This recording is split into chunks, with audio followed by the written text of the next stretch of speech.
Podcast doesn't exist. Episode 31, live from the studio, man. Welcome to the show. Welcome to a new genre, a new world of where the Blue Jays still number one. Blue Jays, we can't get away from them. We talked about the Blue Jays last time. A lot of Canadians said, you don't even know Canada. You don't even like Canada. You're not even really about Canada. You can't even talk about the Blue Jays. You don't even know Canada. Joke's on you. I respect the fuck out of Canada. I always will, and I always have. When it comes to the Blue Jays, there's nothing but respect. You got to have respect for the Blue Jays for sure. Because let's talk about this. The Blue Jays, May 28th, one game under 500, all right? They had a 29% chance to make the playoffs. Mitchell, do you know how many games back they were that day? 8 games back. And that's just a little over a month ago. That's a month and some change. End of May. Since then, best record in baseball. The Canadians are taking over America's pastime, everybody. Back then, 29% chance to make the playoffs on May 28th. Right now, 90% chance to make the playoffs. 10-game win streak for the Blue Jays. That's the best win streak since... Mitchell? Since when? August 2015, okay? What was that? What happened that year? That was the last time the Blue Jays won the division. Makes you think. You remember that team. Donaldson, Bautista, Encarnacion. How do you say that again? Encarnacion. Encarnacion. Encarnacion. Encarnacion. Encarnacion. Why? What is happening? I can't say Encarnacion. Legendary player, hit bombs, R.A. Dickey, David Price. They won the division in 2015. They might do it again. Since June 17th, they've scored the most runs in baseball. Since then, they have 7 hitters hitting above league average. They're averaging 5.9 runs a game for the Blue Jays. George Springer, 6th best hitter in baseball since then. 6 homers, hitting .373. Addison Barger has been their 2nd best player. He slugged over 600 for the Barger. Violent swing for Barger, man. Violent swing. Reminded me of the Canadians at D-Day. No one talks about the Canadians at D-Day. Very violent, very successful group of men. No one talks about it. I do because I know Canada. I respect the fuck out of Canada. Play the song again, dude. Play it again. They want to hear it again. And then don't forget about Vladimir Guerrero Jr. 4 bombs since June 17th. With the WRC plus of 167, that makes him 67% better than the average. Davis Schneider, he's back up killing it. Bo Bichette, he's back doing well. Nathan Lucas. Ernie Clement. I didn't forget about these guys. No one talks about Nathan Lucas and Ernie Clement. I do. Lucas, you dumb fucking bitch. It's Luke's? It's Luke. It's Lucas, you fucking asshole. Look it up. You better be right talking to Mitch like that. I will talk to I hope Mitch. he is right, actually. But it's spelled Luke's. It is spelled Luke's, but it's pronounced Lucas. Only a real Canadian knows that shit. Yeah, I got me. Okay? The Toronto Blue Jays, this 10-game win streak, their playoff odds had gone from 57 to 90%. They sweep the Yankees. In 4-game sweep of the Yankees. They play the Angels, sweep them too. 2 walk-offs against the Angels. A walk-off bunt? Oh my gosh. Then a come-from-behind win against the White Sox, dude. Unbelievable. 27th come-from-behind win for the Blue Jays. And then last night, dude, they didn't even have to finish the game. 6-1, starts raining. Umpires are like, it's over. Blue Jays are too dominant. They cancel the game after 6th inning, and that is their 10th win in a row. Now, the Blue Jays are 3.5 games up of the big, bad Yankees. And it's looking like the Blue Jays are legit, Mitch. It's looking like they're legit. What surprises you most about this team? The offense. I knew they would be good. I didn't think they'd be, like, the best offense in baseball. Like, their pitching has been meh, but they just score so many runs, it doesn't matter. They're like if the Diamondbacks didn't blow games late. We'll just wait till they get Max Scherzer back going. Max Scherzer, I think, is pitching 2 days from now because he came back, and then they were worried that he got injured again for the, respect the fuck out of Max Scherzer, but he gets hurt a lot. So when they said he might be day-to-day, it was a little worrisome, but Max Scherzer is back. Both of his starts since coming back, or all 3 of them, have been, like, He pitches 5 innings. He comes out. He's like, my thumb hurts. I don't know if I can make the next start. And then they clear him. Yeah, so Scherzer's good for 5 innings till that thumb starts barking. But he gives you a solid 5, man. Some intense innings. But that is the thing with the Blue Jays. This is an interesting team at the deadline. They got to add pitchers. Nah, they need to add pitchers. They don't need to add pitchers. I guess no one needs to do anything. But they want to add pitchers. That's definitely going to be the game plan for them. Where do they rank in pitching? I think it's like 25th in ERA, starters ERA for the Blue Jays. And, to be honest, bro, like, it's not that their pitching is that bad. Like, you look at guys like they got Bassett, they got Gosman, they got Barrios, right?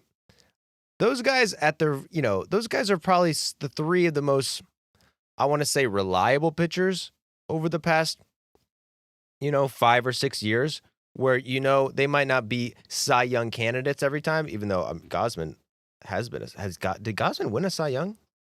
No. He got close though, right? Yeah, 3rd in Cy Young voting in 2023. So, like, these guys have all had amazing seasons. But reliable. Like, those 3 starters, you could do a lot worse. It's kind of the final 2 starters that they got to plug in where it's a little shaky. I mean, Bowden Francis, I think he's hurt, but he was terrible before he got hurt. Eric Lauer's done a great job for them. Maybe one of the most underrated pitchers in the league right now. Eric Lauer. A lot of respect for Eric Lauer. But then you got Scherzer with a thumb issue. They're going to have to figure something out with some starters. Maybe Charlie Morton. I mean, he's been ridiculously good for the past month and a half. How many, what are some, starters that are going to be on the trade block do you know, off the top of your head? I mean, Morton's number 1 in my head. Morton's He's like a cheapish innings eater. I heard rumors about Mackenzie Gore could be moving. I saw that. That would be an interesting move. What about the Cincinnati Reds? The Cleveland Guardians might be on the trade. Fucking Shane Smith for the White Sox, who's an all-star this year. They don't need him, really. It's not like they're going to compete. If the Athletics had a starter, they'd trade him, but they don't. Kikuchi for the Angels, perhaps. I'm not sure what his contract is, but that could be a big one. Kikuchi goes back to to Toronto. So Kikuchi's just signed a 3-year deal Okay. with the Angels, but the Angels have traded guys who have just signed contracts before. Iglesias was 3 or 4 months into his contract when they traded him to the Braves in 2022. I'm just spitballing, really. But, Zach Gallen could be another one. He's pitched better lately. Zach Gallen's a free agent after this year. Gallen. Maybe Bitch Kelly? Merrill Kelly? Bitch Keller? I think what's interesting with the trade deadline is this year is that there are not a lot of teams completely out of it. There are about 6 teams that I would say probably have no chance, and then you have 24 teams who think they have a chance. Yeah. That's the issue with this new playoff structure. Maybe it's not an issue, but it definitely puts teams in weird positions where, like, you're the Miami Marlins and you're 42 and 48, but you're like, well, we're only 7.5 back. Weird. And we cannot lose a road game. True. Shout out to the Marlins. But it's really, really about the Blue Jays. God save the Queen. You got to stop with the Queen stuff. God save the Queen and all her people up north who she's protecting. Are you getting Canada mixed up with England? Is that what's happening? I'm just saying, look it up. The Queen is in charge of Canada. Prime Minister? Waiting for it. For the whole Dude, I'm song? pretty sure Canada has a queen, bro. Technically. Queen of Canada. It's the king now, right? King of Canada. King of Canada. My Canadians in the comments, tell me. The monarchy of Canada. The monarchy of Canada is Canada's form of Prime government Minister. embodied by the Canadian. You can have a king and a queen and a prime minister, Jack. Figure it out. Monarchy of Canada. Who is it? King Charles III. He's reigned since September 8th, 2022. Canada has a king. If you think I'm tripping, you're tripping. So that's the thing. He's the king of England. And Canada, buddy. Yeah, I feel like they don't like that or something. Who, the Canadians don't like that? Just feels feels very Canada.ca oppressive. has a whole page on the monarch, and Canada is a constitutional monarchy, is the very first sentence. Makes you think, dude. As a constitutional monarch, His Majesty King Charles III doesn't, quote, rule the country. However, as Canada's head of state, he remains a fundamental part of Canada's He's system the head of of government state. and, Head of state. and our sense of identity. Head of state, baby. Listen, Canadians, if you don't, I say we fucking do a revolution or some shit. Up down here south, we did it when we did the British Revolution 1776. But Canada hasn't done it yet.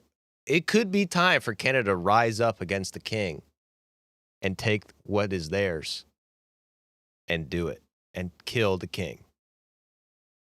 For what it's worth, Canadian listeners, we love you, we respect you, and we're kidding. But if you don't kill the king, it's a little bit of less respect for me because I'm not with the king shit, dude. I'm with the democracy. Give me liberty or give me death. You know what I'm saying? 1776. Because I am a Yankee. Look up what Yankee means. A Yank. Where does that term come from? Because the New York Yankees are a baseball team, and now they're 3.5 games back of the Blue Jays, despite having a 102 run differential. This Yankees team is a little weird. A 102 plus run differential for the Yankees, which I want to say is like 40 or 60 runs better than the Blue Jays right now. They rank 80 runs better than the Blue Jays and are 3.5 games back of them. They rank third in offense, 8th in starters ERA. And right now they find themselves in second. So it's almost like the Yankees have underperformed how they've performed. If you believe those numbers, I mean, the third best offense, 8th best starting staff. They're a second place team with a 102 plus run differential. I mean, they did win the first series of the year against the Brewers by like 200 runs. True. The torpedo bats before pitchers adapted, and now they know the pitches that break torpedo bats. Interesting. But I mean, the Yankees enter a series with the Mariners where now it becomes like a must-win series because the Blue Jays just can't fucking lose, right? Right. But so since June 1st, the Yankees' run differential is only +8. So they've been struggling, but since June 1st, they've been dog shit, and they still have a positive run differential. I guess June 1st is over a month ago. They've been dog shit for the past like 2 weeks. I got it right here. They're going against the Mariners, and since, let's see where it is. There's a lot of words on this document. Since June 13th, the Yankees have the 4th worst record in baseball, 8-16. The Mariners have the opposite, where they have the 6th best, 15-9. Basically, opposite records almost. But they announced that Jazz Chisholm's moving to second base. That's big news, right? Yeah, it's kind of funny. I expected to see DJ LeMahieu's overall stats to be just atrocious. He's slightly below average as a hitter and slightly below average as a fielder.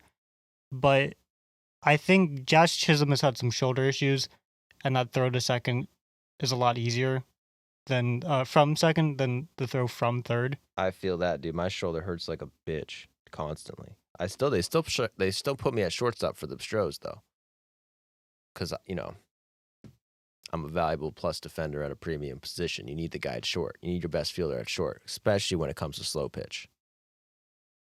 Jazz Chisholm. I mean, DJ LeMahieu is a former Gold Glover. I heard Aaron Boone was talking about it. It made it seem like I've been watching DJ LeMahieu's defensive game lately, and I don't trust the defensive metrics, even though I will say them if they justify an argument I have. But he was a Gold Glover at second base. They owe him $15 million for the next 2 years, DJ LeMahieu. I feel like the Yankees have some position problems right now because they're going with Oswaldo Cabrera. No, Peraza. Peraza might be. At third, and he's hitting like 160. But they'd rather have that than LeMahieu and his 90 WRC plus at second. And then they can't get enough at bats for Ben Rice, so they're kind of throwing him behind catcher sometimes because they have Giancarlo Stanton DHing. That is interesting because LeMahieu's played third before. He's played all over, so he could, in theory, play third. They said like he hasn't played third base yet this year. But I don't know why they wouldn't just swap the positions. You know who else thinks that? DJ LeMahieu. Apparently, quote, they asked Aaron Boone if he took it well. He said, quote, not great necessarily. Apparently, DJ LeMahieu is pissed off that he's taken off the roster. Any competitor would, Mitch. Any competitor would. But I hope we get into a Devers situation where he starts really. Imagine DJ LeMahieu demands a trade. Who's gonna take him? Braves could use him. But anyway, the Yankees got a starting guy named Cam Schlittler today. It's a big game. That's a terrible name. That might be the worst last name in baseball history. Yeah. Running back Schlittler? Schlittler. I mean, there's a lot of ways you can go with that. There sure are. There's a lot of ways you can go with that. But we are wishing Schlittler the best. Did you throw a splitter? A splinker? A Schlittler splitter? The chitter? Yeah, the Schlittler sounds like also like a nasty pitch if he could figure that out. MLB Pipeline says he throws a fastball, curveball, slider, changeup. Let's get a fucking splitter in the thing, or a chitter. That would be cool.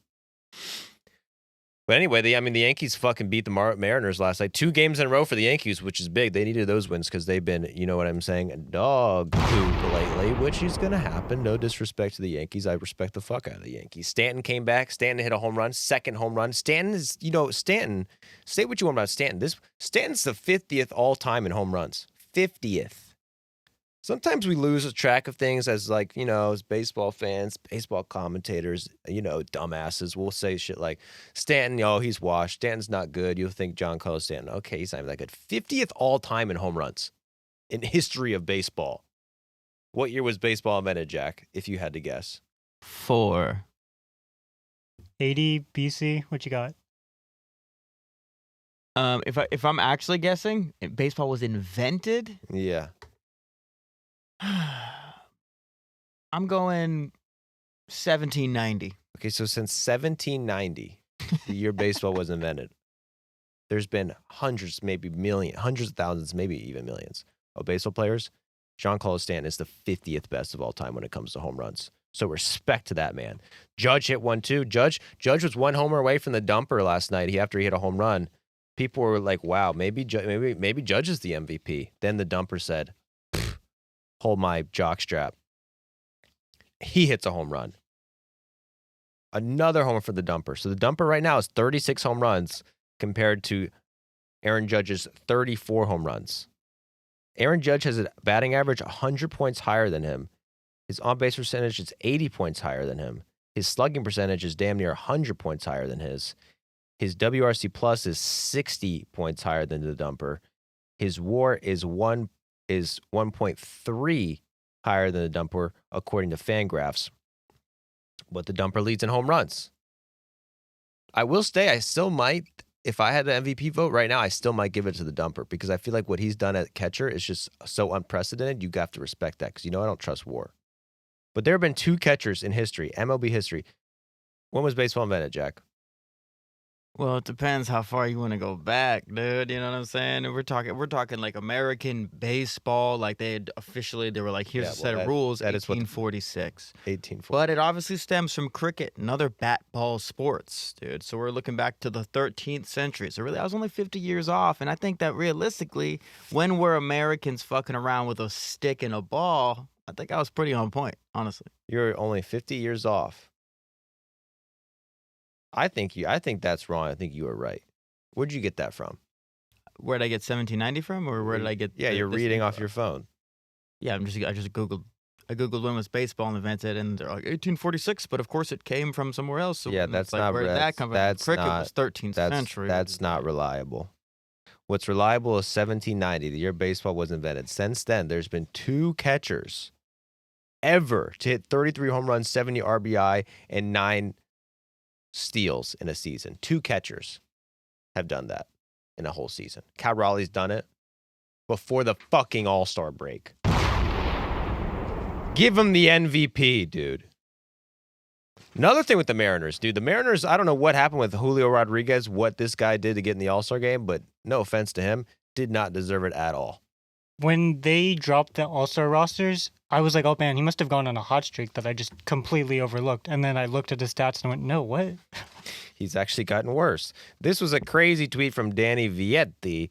Rowdy Tellez was released by the Mariners 2 weeks ago. He had a 683 OPS and 11 home runs. Julio Rodriguez was named an AL All-Star for the Mariners. He had a 695 OPS plus and 11 home runs. His OPS was 12 points higher. One guy gets released, the other guy's an All-Star.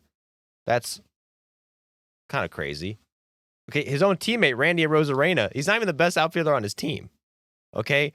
Randy Arozarena, granted, less WAR than Julio Rodriguez, has more home runs than him, has more steals than him, same amount of steals, has a higher on-base percentage, higher slugging, higher OPS. I'd say he's had a better season, Randy Arozarena. Okay, Julio Rodriguez is the 8th best outfielder by WAR in the American League. That means Jake Myers, all-star snub, Jake Myers didn't make it. He's got a higher OPS. Cody Bellinger, Zach McKinstry, and Ceddanne Rafaela, all better than Julio Rodriguez by WAR. When it comes to WRC+, Jarren Duran, Taylor Ward, Lawrence Butler, Tyler Soderstrom, Altuve, and Arozarena all have a better WRC plus than him, and all did not make the All-Star game. So what the fuck, dude? I don't really understand how All-Star voting works, to be honest, Mitchell. So a lot of people think that it's just like the fan vote and all the fans vote in the players. But that's actually not how it works. So fans only vote in the starters. Even if you finish like second on the fan vote ballot, that doesn't mean you're an All-Star. And then the rest of the All-Stars are either decided by the players, so they vote on this, or the commissioner's office, and that's like 6 players per league. So the players vote for the All-Stars after the starters are selected, all those other reserve guys? I don't know when this vote takes place, but I think it takes place like around the same time as the starters are announced. And that's one of the reasons why I don't think Soto is an All-Star, because his hot streak started in June. But even considering, I mean, J-Rod has not been great all season, but he was a players vote electee. Maybe I did see somewhere, I don't know where I saw this, because he has something in his contract that's like dependent on All-Star games. Maybe Players Union was like players sticking up for players. Everyone vote for J-Rod, so he gets this clause, and it's good for players' contracts or something. I don't know. Conspiracy theory. It might just be, too, that it's just center fielders, and he plays center field all of the time, whereas some of the other guys, like Bellinger, sometimes plays center field. Uh-huh. Most of the time, I guess. But well, I want to say, like, in All-Star voting, all the outfielders are kind of just in one pool. It's not like there's a center fielder, right fielder, left fielder. There are obviously starters. I'm just trying to understand the players' vote. And then Ceddanne Rafaela has had a hot streak within the past month that probably wouldn't have gotten voted in until recently. But, like, I know how the players elect other players, and I just can't understand the rationale behind J-Rod. Okay, so the starters are picked by the fans, right? Starting position players are picked by the fans exclusively. Okay. Then the players account for 17 of the players. So they vote, and then 17 players are picked by players' vote, and then 6 players are picked by the commissioner's office. So yeah, this year, the National League, for example, the commissioner's office only picks 2 position players. That was Kyle Stowers of the Marlins and Matt Olson of the Braves. And then any of the other position players were voted on by the players. Interesting. So they picked Stowers because the Marlins needed a player, probably. Right. And they picked Olson because the game's in Atlanta, probably. And he's been really good. But yeah, at first I thought the commissioner's office chose J-Rod. But no, he's just a player's election. My theories is that is he in the home run derby? Yeah, has that been announced? But he could be in the home run derby. He's not. I mean, you don't have to be in the All-Star game to be in the home run derby. I know, but like a lot of guys aren't going to say yes unless they're already going, right? I mean, that was Pete Alonso last year. He was like, if I'm not in the All-Star game, I'm not going to be. But then he's not even in the home run derby this year, so I don't get what that was all about. He had a couple down years. He was the king of the derby. Then people called him cringe for it. Then he had a couple down years. He's no longer the king of the dirty. Had to bow out. The king of the dirty.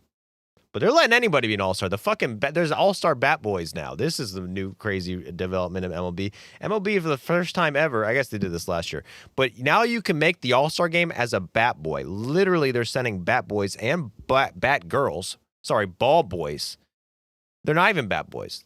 They're Batboys / ball boys. Yeah, one of the guys who is going to the All-Star game, he's definitely a bat boy. And I think Both of them are bat boys, actually. Yeah, they're both bat boys, so I don't know why they're called ball boys for this. Because they did it well. The nominees, some of them were ball boys. Difference in a bat boy and a ball boy is the bat boy goes and gets the bat. The ball boys and the ball girls and the bat girls. Even though I don't think I've never seen a bat girl. Bad people. I've never seen a bat girl either. Where's the bat chicks out there? Bad baddies. Yeah, we need some bat baddies. They should definitely have a bat girl. They have the ball girls, and they do a great job out there on the corners catching all the foul balls.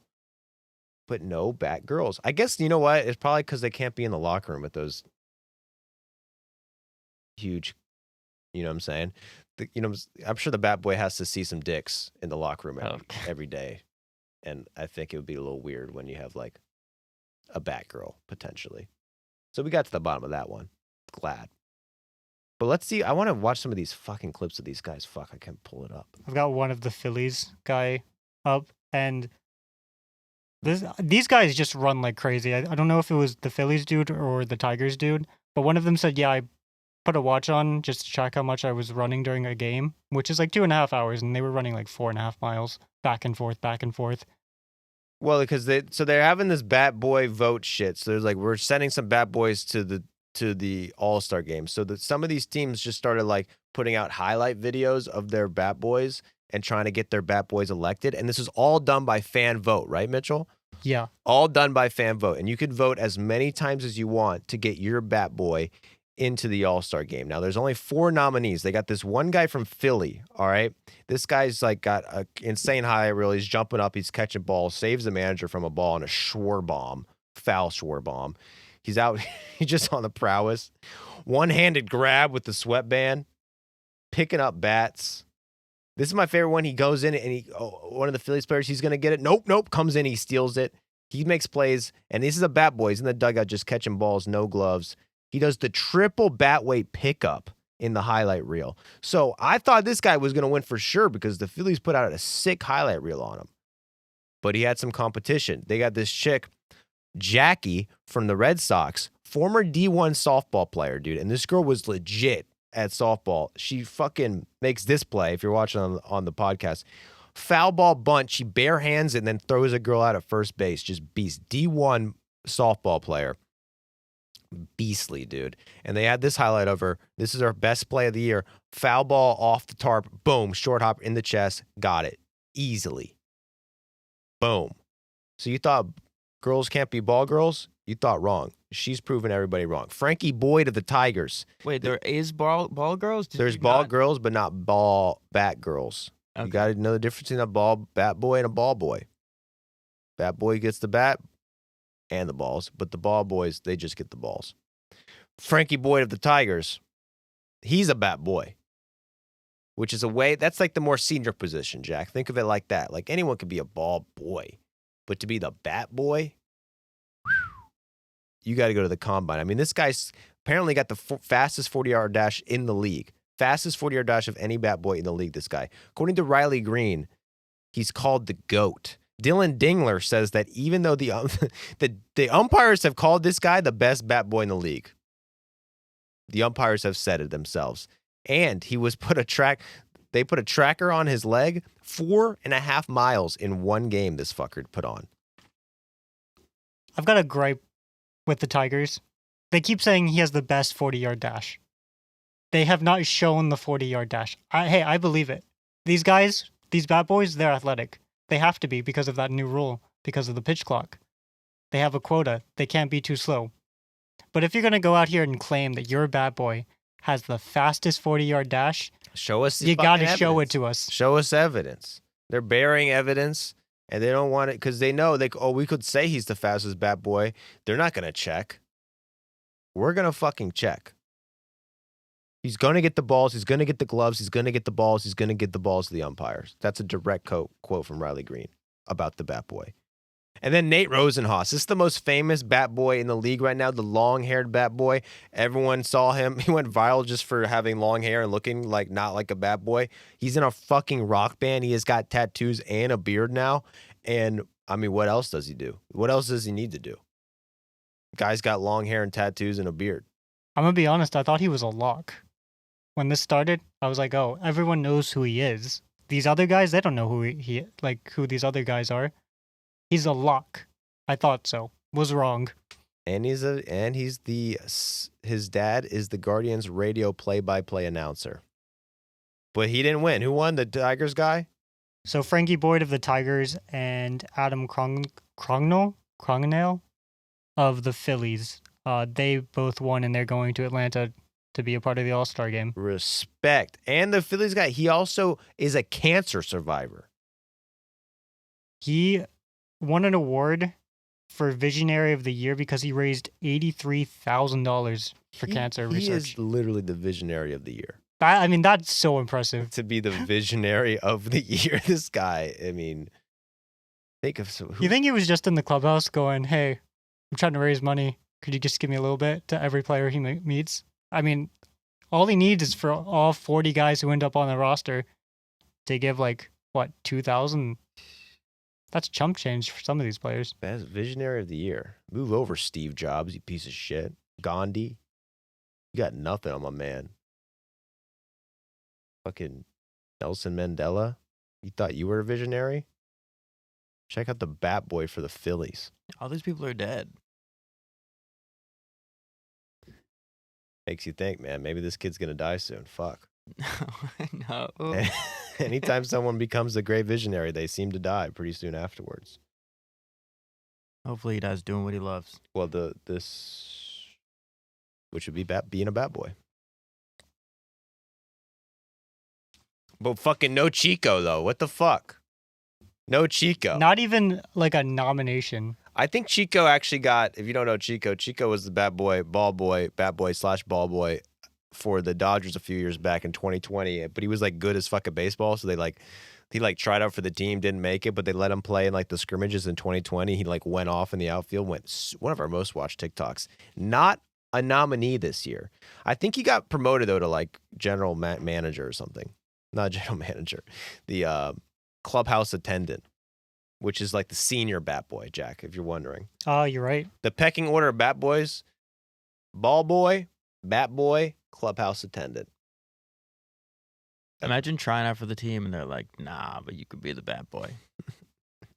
No, I think it'd be a tough day. It would be a very tough day. But honestly, for that, I mean, that's a good fallback. I'll be the boy if I get to hold the bats. I think it was the opposite, though. I think he was the bat boy for a while, and they're like, damn, you're, like, really good. And, like, yeah, I play in community college, low-key. They're like, oh, really? Yeah, try out, man. Yeah, man, go try out, man. Throwing outfield assists. Yeah, man, go try out for the team. Yeah, we'll see what we can do. I wonder if he was, like, elite defensively, but just could not hit. No, the problem with him is that he was so good, best player, one of the best players in the country, but he was such a good and valuable bat boy. The Dodgers like, we can't even do this, man. That's why they promoted him to clubhouse attendant. Exactly. He's top dog. The Dodgers, on the other hand, they could use Chico, man, because they suck cock right now. Yoshinobu Yamamoto.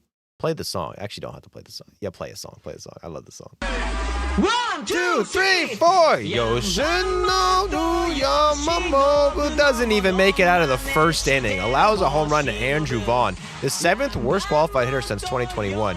Give Andrew Vaughn a little bit of respect. He's not the best player, but Yamamoto has the worst outing of his career, which is saying a lot because he famously has that first outing in Korea last year where he pitched 1 inning. He doesn't even get out of the first inning right now. And what is his stats lately? He's been struggling, right, Mitchell? Yeah, I don't have it pulled up. Give me just a second. But I was kind of surprised to see that he was a commissioner's office all-star because I thought, he's been killing it. But like right now he's 21st in ERA. Or 21st in WAR, and that's for the whole season. There was a time where we were like, is he the best pitcher in baseball? And he had like a 1 ERA. And now he's got a 277. 277. 277 for Yamamoto. He's been walking, guys. I want to say that's been the big issue for Mr. Yoshinobu. But Yoshinobu had a 1.97 ERA at the end of May, 6th lowest in the league. Since then, 4.32. That's not going to get the job done for this Dodgers team, who's been struggling a little bit. And they had to face the Miz, baby. Mizorowski. What a game last night. Mizorowski comes in against the Dodgers, and there was like questions against, questions on Mizorowski because you saw him not give up a fucking hit for like 10 innings, first 10 innings of his career, throwing 103 miles per hour at 6'8", like literally. In my head, I'm like, this guy might never give up a run. Like, I don't think there's ever going to be a pitcher who's better. I think he could only lose to Tommy John. That's the only batter who could hit him. But then against the Mets tagged him. I don't know how many runs he gave against the Mets, but it was like 7 runs or something, which made me think, oh no, maybe like they figured out the game plan about Mizorowski. It's going to, they adjusted or whatever. Nope. He comes out against the Dodgers. Big game. Ohtani, leadoff home run against the Miz. Probably the matchup of the year so far. When you got Mizorowski versus Shohei, power on power, just freak on freak. Man, if they had a kid together, that's a dangerous duo. But Ohtani takes him deep just to show him who's boss. So you think, oh man, Mizorowski, leadoff home run to the Ohtani, this could be bad. Doesn't matter. Ends up throwing 6 innings, 12 strikeouts for him, dude. A 97 mile per hour slider for Mizorowski. Mitchell, could you even throw a fastball 97? If you doubled my fastball, I don't think it's 97. That'd be Mizorowski's slider. He's just broken the shell, man. He's just out of the egg. All arms and legs. He's got the gooey stuff coming off him.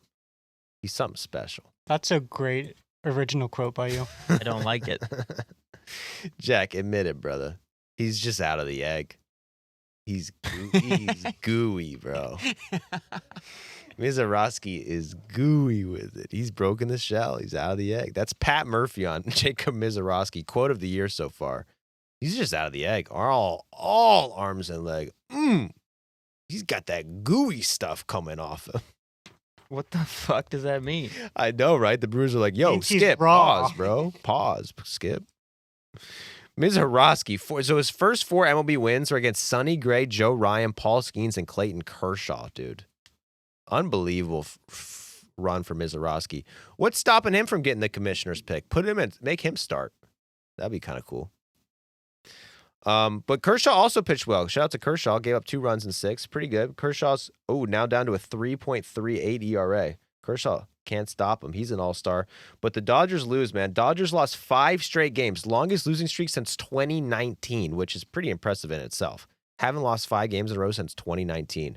Run differential after those 4 games was negative 31. That's their worst stretch since 1932. Joe Davis said on Tuesday after the 8th inning, I guess, they scored 8 runs in the last 5 games. That stood because they didn't score in the 9th either. There you go. And what you got all these guys, Mitchell has all these guys' stats for the Dodgers who have been not so good. So Freddie Freeman right now is in the worst stretch of his career. So when he came up in 2011, he wasn't great. And if you combine that with the start of 2012, that is the only other time that he's had an OPS under 650 over a 33-game span. Right now, his OPS is below 6. For a whole month. Thank God we got Matt Olson. Thank God we got rid of him, right? He's been, thank God. Forget the other 3 seasons. Now is when it matters the most. AI, undefeated. Sorry, AA. So he's been the 9th worst player by F4 over the last month and 8 days or whatever. But then Teoscar Hernandez is also terrible. He's the 4th worst player by WAR and has a slash line of 193, 239, 330. And this is all since June 1st, This is all since June 1st. And then Mookie Betts is basically a defensive shortstop now for the last month plus. He has a 371 slugging and an on-base under 3. Damn. And that's all since June 1st. Also since June 1st, they're 20-15, while Teoscar, Mookie Betts, and Freddie Freeman have been some of the worst hitters in the league. 20-15, and they've gained 3 games in their division, while those players have been that bad. So it's funny. The Giants have a 4-game winning streak right now, and the Dodgers have that 5-game losing streak, and the Giants are still like 6 games back. Yeah. 5 games back. Well, it's 5 now, which honestly I was kind of surprised. I was like, damn, like a few days ago when it was like 7, 8 games, it was like, this thing is over. And I still think it's over. Everyone knows who's going to win the NL West. But, yeah, I mean, the Dodgers lose 5 in a row, and it's like, who cares? All those players have been terrible. 20-15, they gained 3 games in their division. Glasnow's coming back from the IL today. He's pitching right now. So, yeah, you're not going to slow down the big bad Dodgers, man. Home run, Ohtani home run against Mizorowski. I love it. Reminds me of the Skeens game last year. Miz also made sure that his hardest pitches were against the Dodgers' best pitcher or players. So his hardest fastball yesterday was 101.6 against Ohtani. His second hardest fastball was 101.5 against Ohtani. His third fastest was 101.4 against Freeman. And then his fourth one is 101.3 against Pajes. Beast. 12 strikeouts, 91 pitches, man. Only one walk, too, because that's the one thing that can hurt Mizorowski is his walks, but one walk last night. And he got out of trouble a couple times. He gave up a leadoff double to Miguel Rojas. And I was like, oh, that is the worst. Like the 9-0 hitter on the Dodgers, now you got to face Ohtani, Freddie, Mookie. And you just give a leadoff double to Rojas, and he gets out of it. And then I think an inning or two later, I think there was like first and third or first and second, nobody out, gets out of it. Guy was pumped. But the Dodgers lose again. So 5-0 for the Dodgers. Is it time for the Diamondbacks and the Padres and the Giants to get back into it? Well, we'll see right now because the Padres are playing the Diamondbacks. AL West Civil War. NL West Civil War. NL West Civil War. Padres versus Diamondbacks. Diamondbacks struggling a little bit. Diamondbacks coming off a 3-7 homestand. And then going into this series, the one thing the Diamondbacks didn't fucking need was Ketel Marte to get injured, and he sits out the first game with a groin tightness. That is concerning. Did he play the second game? Do you know? I'm checking right now. Check that out. While I'm looking, I have a gripe with my fantasy league. I had a trade lined up. Ketel Marte for Austin Riley. I was acquiring Marte, and they vetoed it. For that? They were saying it was the biggest ripoff. Is it a keeper? No. Dude, that's actually bullshit. You should be allowed that. So Zach Cole, I know you listen to this. Did the guy who they traded for, is he straight up like, does he not know baseball at all? I don't think he realized how bad Riley's been over the last month and a half. Okay, but he can get better. And Ketel Marte is hurt. Marte did play yesterday. Okay. And he went 0 for 4. So maybe you don't want to trade him for 0 for 2. He had 2 walks. Maybe it's not time to trade him for Austin Riley. They also put Shelby Miller, bro. Shelby Miller leads the team in saves. He's their closer. He's on the 15-day IL with right arm strain. And the Diamondbacks are just fucked with injuries, bro. They've used 20 relievers this year. They are all hurt. You want to hear some hurt pitchers for the Diamondbacks? Yeah. This is just their bullpen. Kendall Graveman, Justin Martinez, Shelby Miller, AJ Puck, Ryan Thompson. So that is 5, and there's actually 6. This other guy's hurt. I'm not aware of his game. But that is 1, 2, 3, 4, 5 relievers. And not only that's got to be their 5 best relievers. Like those are 5 good relievers. Graveman, Justin Martinez, Shelby Miller was having a great year. Puck and Ryan Thompson. Like no wonder they have the worst bullpen ERA in the league. What do they rank in bullpen ERA? For the season? For the season. So they rank 27th. I think that's an improvement. 27. Well, they're on their way up. 27. Their starters have been shit too, dude. Yeah, I think if it wasn't for Zach Gallen's last 2 starts, it would look way, way worse too. And look at this. I didn't even know this. Mitchell, thank God for finding this. They put in a guy to pitch the 8th inning in game 1, and he doesn't throw a strike. How did he do in the performance? So he didn't actually allow a run. He inherited a base runner. No, Machado led off that inning with homer. So he comes in, there's a runner on, he walks 2 batters. He cannot throw a strike. He looks like the wildest pitcher. And I'm watching this game, I'm like, why is this guy pitching the 8th? Turns out they literally have no one else. They called him up when Shelby Miller went on the IL. He gets to the stadium in the 6th inning. He puts on his uniform, and then he, I guess, walks into the bullpen and they're like, get warm. Well, does he have a name, Mitchell? Jesus Christ. We got to give this guy some credit. Dude, what a stressful day. He show up in the 6th inning. What the fuck? We're playing the Padres, and he walks the first 2 batters. Oh, my God. Juan Murillo, man.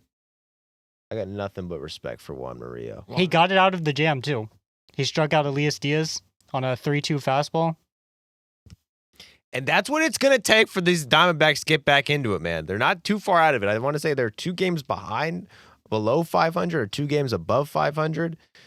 They got like a 15% chance to make the playoffs. We've seen teams come back from more than that. If they get a little healthy, the problem is also their starting pitching has been dog shit too. Going into the series, Zach Gallen was the worst qualified pitcher in baseball by ERA.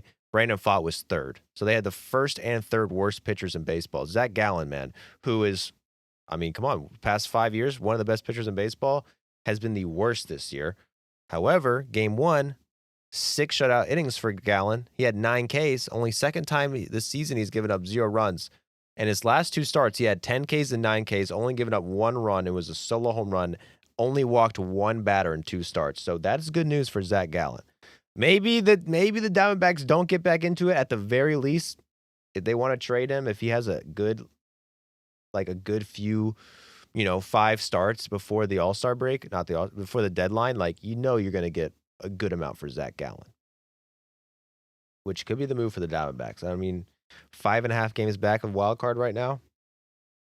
I saw Torey Lovullo do a post-game speech. He looked tired as fuck, bro. Tired. I mean, every game he's managing, they'll have like a 5-1 lead in the 4th, 5th inning. He's like, okay, I gotta feel I can relax this game, and then it's like a blown lead. I mean, even last night.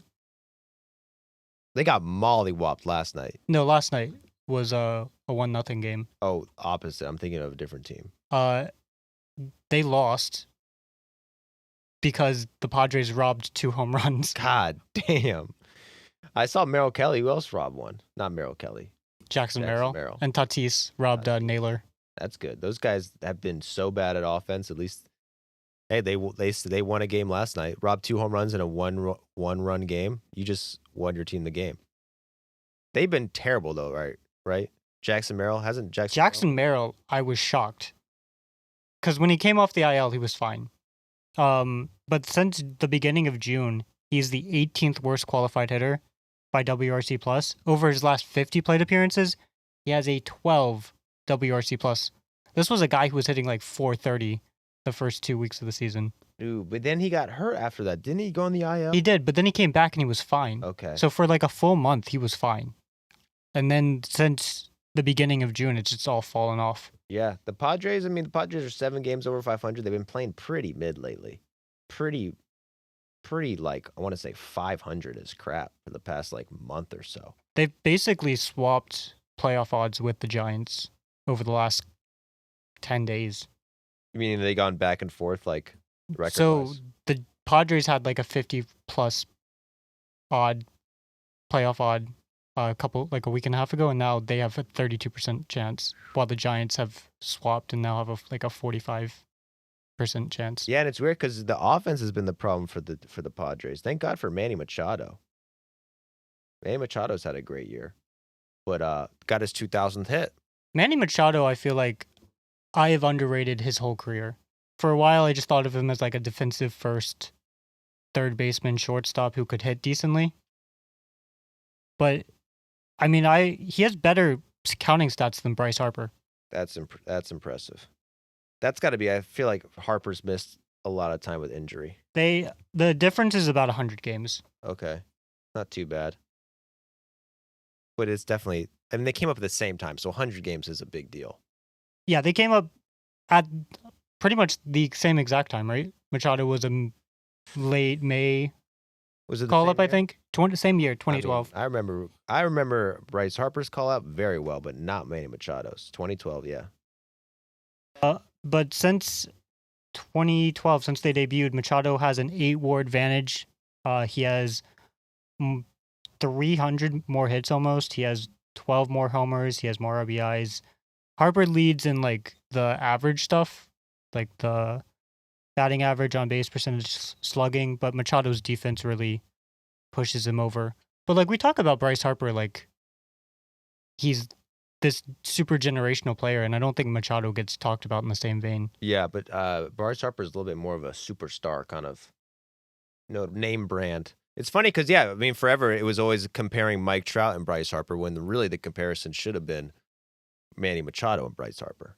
I had no idea that Harper came up at the same year as Manny Machado, which I should have known because I know they were free agents at the same time. Machado debuted in August, and Harper debuted in May. So Harper got a bit of a head start, but then Harper's injuries have let Machado catch up in games. Mm-hmm. But yeah, I mean, 2,000 hits. He's one of 5 active players with 2,000 hits. Freeman, Altuve, McCutchen, and Goldschmidt are the other 4. And I would argue that he has the best shot at 3,000. So Yeah, the real difference though with Harper and Machado is that Harper's had way more marquee moments in his career. I feel like just like big playoff moments, even with the Nationals, like coming in the league, getting hit, stealing home, all that stuff. He's got an MVP. Machado doesn't. Oh, Machado does have an MVP. No, he doesn't. Machado does not have an MVP. Bryce Harper has multiple MVPs. But will Bryce Harper get 3,000 hits? I don't think so. I think Harper walks so much anyway. But will Machado get 3,000? But Machado, Does he have a he chance? only needs 1,000 more hits. His contract ends only 1,000 more hits. in 8 years. Yeah. So he only needs to average 120 hits a season from here on out. I'm already like adding in his pace for this year. Freddie Freeman, he's 35. He'd need to average 140 hits through his age 39 season to hit 3,000. Altuve is also 35. He has fewer hits than Freeman. And then McCutchen and Goldschmidt have no shot. So he needs to average 120 hits a season? Until his contract's over. Okay. And he is under contract until he's 40. And Machado hasn't had less than 100 and fucking... Dude, yeah, he's... The least amount of hits he's gotten in a season since 2014 when he didn't play at 21 years old when he played half a season was 140. So he's pacing to get it. Shout out to Machado. Tatis, though, has not been good, too. Tatis, and this is what I learned. Tatis got hit in the hand. Everyone knows he got hit in the hand by the Dodgers and they caught that beef, but on May 2nd, Tatis got hit in the hand. When he got hit by the hand, he was batting .345, slugging .602, OPS over 1,000 with 8 home runs in 30 games. Since he's played 58 games, just 7 home runs, .215 batting average, .358 slugging, .683 OPS. Yeah, man. My man Tatis, and he just kind of like, dude, it's kind of also a body language thing. You see him in the dugout. I see the Padres fans talking about it. What's going on with Tatis? He looks little glum, going through a tough time. But, this is actually the best news of the series. The Diamondbacks fan, the Zach Campbell of the Diamondbacks, who helps the team by getting in the way of all the home runs, who got banned from the Diamondback Stadium for getting in the way of all the home runs, robbing home runs from the field, was seen at the Giants game. So he's traveling with the team now. He can't watch them at home. He's traveling with the team. He went to San Francisco to see them, and he's got a custom jersey that says "Home Run Thief." He showed up at a Phillies or Giants game. He's not even watching them. Oh, okay. Sorry. They were not even playing the Giants. I'm an idiot. He's scouting. I'm sure they got a series with the Giants or Phillies coming up, and that's why he's there. He's scouting. He loves the fame. Home Run Thief on the back of his jersey. Do you think he was looking at tickets and was looking at the outfield and was like, oh, there are no tickets right by the wall in San Diego. I guess I'll just go to San Francisco. For real. Yeah, I mean, come on. San Francisco's way closer to Phoenix San Diego's closer to Phoenix than San Francisco. I feel like he could have made a drive out of it. Could have made a drive. But he had to fly to go to San Francisco. Dude, could have made a drive out of it. So that's where he was, just the Phillies and Giants game. How are the Phillies doing, man? Pretty mid. Like, I would have expected them to be able to jump over the Mets in this span, but they have the same record since the beginning of June. Yeah, that surprised me. They had a great chance to make some ground on the Mets because the Mets were just playing so bad for like 2-3 weeks straight, dude. I had the 14-game losing streak prediction. We all saw it coming. Phillies, it was on the schedule, but they made zero ground. They're tied right now. They're tied. Their pitching staff is incredible. I looked, and since the beginning of June, they have 3 of the top 7 pitchers by ERA. Respect. Wheeler, Suarez, and Sanchez. Suarez and Sanchez, I would say, are all-star snubs. Wheeler's not an all-star. No, Wheeler is. Sorry. Suarez and Sanchez. Suarez and Sanchez are the snubs. They overall have the best pitching staff since June, but they're not scoring runs. And I tried to figure out why, because most of their hitters are doing well above, decently above average. Only one of their qualified hitters has a below average WRC plus. but they're 23rd in runs in the span. And that's Bryson Stott, right? That's Bryson Stott, And who that the fan hated. Exactly. That fan was trying to hold him accountable, and the Phillies said, "No, you can't be mean to us." That's what I'm saying, Mitchell. That great point. All their hitters are above average except for Bryson Stott, yet they still have been so bad on offense. Why could that be? It's because the part-time players aren't. It's because they don't have blue collar attitudes anymore. So they're reaching base, they're getting on base, but then the white collar attitude takes over, and they go, "We don't need to score runs. Exactly. We got the runners on base." I know how to fix it, but nobody wants to hear it from me. That's true. Let's not hear it. How do you fix it, Jack? They got to start wearing Timbs. Tim's on the field. They got to fill their boots with sand or dirt. Could even be dirt from the pitcher's mound if they want. If they want to keep it all sentimental, they fill their boots with dirt. They start allowing tobacco in the mouths again, dude. They're chewing, they're spitting, they're doing it all. That's allowed. Chewing tobacco is allowed in the league? It's like technically not allowed to be seen, but they're all doing it. You could see every player with it. Yeah, but they, you could be like, "Oh, it's gum," but I just mean I want to see them being like I want to see the falling out of their mouths, smoking cigars in the dugout. Don't get Bryce Harper any ideas. I mean, the Tim's. If Bryce Harper listened to this, he would hear that Tim's idea and be like, "Oh shit, I'm gonna get custom painted Timbs, custom Tim cleats, and I'm gonna get batting gloves that look like construction gloves." That would be Bryce Harper's move. Harper does need to change something. He has not been great since coming back from the IL. It's only been like 3 games, dude. It's been like 50 at bats. Really? Or 30. I think it's 30. But it's still like 10 or so games. Get Harper some Tims, man. They lose 2 to the Giants. 2 in a row to the Giants. And the Giants were playing like dog crap. Ever since they got Devers, they've turned around a bit, and they've taken 2 from the fighting Phillies, bro.